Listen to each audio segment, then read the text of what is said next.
How does the Kendrick Lamar Drake beef affect Jinx's legacy? Arcane Season 2, and allow me to explain. There was a tweet by SpiderX back on April 28th that read, I think this comment from Riot Preco, sorry if I botched your name, every few weeks from now that Arcane Season 2 is this year. I really hope that they're able to work something out with the record label and get the song to the soundtrack. And in the post, in general, that post, we're going to go about halfway down to where it says pulling off Season 1. Pulling off Season 1 soundtrack was really hard because nobody took us seriously. We were an unproven story team developing a project with an unproven small banquet animation studio, or bouquet, my bad. Western animated series tend to be low budget, yada yada, so the record label really didn't want to waste any of their artists' strongest songs on a cartoon.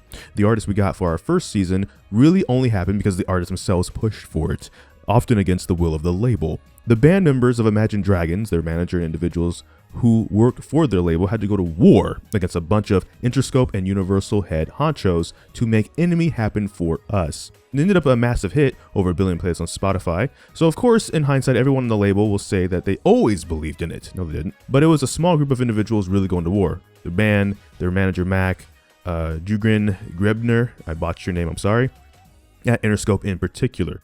What does this have to do with the beef and also Jinx? Stay with me, but I'm going to explain right here a little bit of it, right? Like, so for Arcane Season 1, because even though Riot Games, League of Legends isn't, pretty big and stuff like that, as an animation studio, though, it was unchallenged and unheard of, so you didn't really know if it was going to be good or not, which makes sense, right? So you would have the situations, of course, Imagine Dragons would be down. They've been playing League of Legends for a decade. Warriors has League of Legends songs in its instrumental, so it's always funny when other things use it in their promo for stuff, because League players, we can hear the League of Legends old client sounds in the instrumental that you're using in that promo. It's kind of like low-key League promotion, but at the same time, so that makes sense. But even then, right, because artists don't necessarily own their music, a label does, hence on YouTube copyright stuff happens, right, where even if the artist is okay with you using a song, they still have to go through the label if they want to say get copyrights taken off of a song, which we'll get to that in a second with Kendrick. With this, Season 2 is a different story as we continue the post, because it's much easier to approach artists that inspire us, but it remains difficult to fit everyone's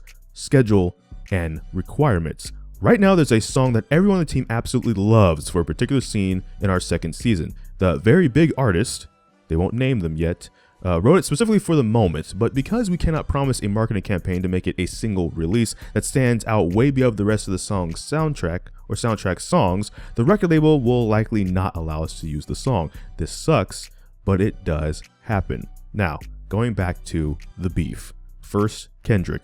First of all, he's done songs for companies and stuff, right? Like Marvel, Black Panther, one of the greatest, in my opinion, obviously, movies they've made in the last decade was Black Panther 1. And you remember All the Stars? Kendrick? Exactly. Which, funny, speaking of the beef, has a Drake diss in there, potentially, rumored is, when Drake congratulated him for topping the chart that year. He made the line in there, I can't rap, forgive me, I don't even want your congratulations.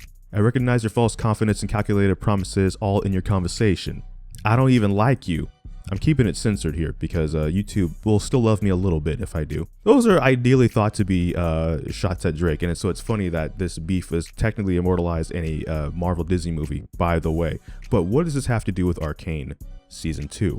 Two things. One, what do you think is just going to be the overall theme song? Do you think they're going to run it back with Imagine Dragons, or do you think they're going to get a popular and big artist at the time? And two, with this specific song, the big artist they won't mention, who do you think is going to be it for that? And so what this has to relate to with Kendrick and Drake is, however you feel about the beef, whether you're super invested in it or not, one thing that is guaranteed right now is that both of them are in the spotlight, very hard. As a matter of fact, they're both songs that they put out, back and forth, are doing views. And at this point, like I mentioned earlier, Kendrick's actually taking off copyright when people react to his songs, specifically on his half of it, which is amazing, by the way.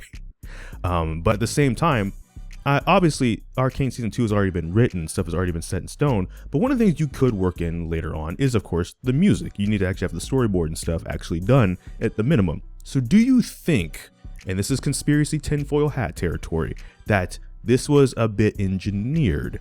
And if potentially one of, if not both of them, probably not, are somehow involved at the minimum in Arcane in any way, this is a bit of earlier bumping them back up into people's, spotlight, if you will, before this drops later this year, because we're about 6 months away from Arcane Season 2 dropping, half a year.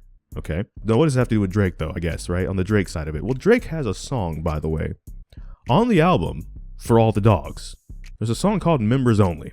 And boy, am I stretching. I'm going to be in the best shape today from all of the working out I'm doing to flip all these in. Has a bar, both coming at the same time like, Jinx, I'm talking dirty. He says the word Jinx. That's it. That's actually it. That's all I got on his side. But it's there. It's there. And it could be like, hey, there you go. Promoting Jinx early. We all know she's going to be in Arcane Season 2. It's going to be a weird Arcane Season 2 if Jinx is not in it. And this whole video is already weird as it is, mind you, but that's just going to be kind of interesting. Now, for full transparency's sake, this whole video is also a parody of the LeBron meme, where everybody talks about how things affect LeBron's legacy, like the fall of Constantinople and stuff like that. Playing ball with YouTube means being topical sometimes, and that's what we're doing for a fun video this week. If you made it this far in the end, thank you so much. But at the same time, regardless of this specific point, right? Who do you think will be like, the theme song of season 2 later this year, or this song in particular that Spider Axe was talking about and stuff like that? What kind of music do you even want to just see out of Arcane season 2? Do you want to be like a blend of different genres? Do you want to be like a specific genre you think fits Piltover and Zon specifically? Comment with that in the comment section down below. Thank you so much for getting this far in the video. I don't know which video will be next, because life can have a lot of kinks. So until next time, take care. ggGetJinxed. Thank you for watching, and enjoy pizza responsibly.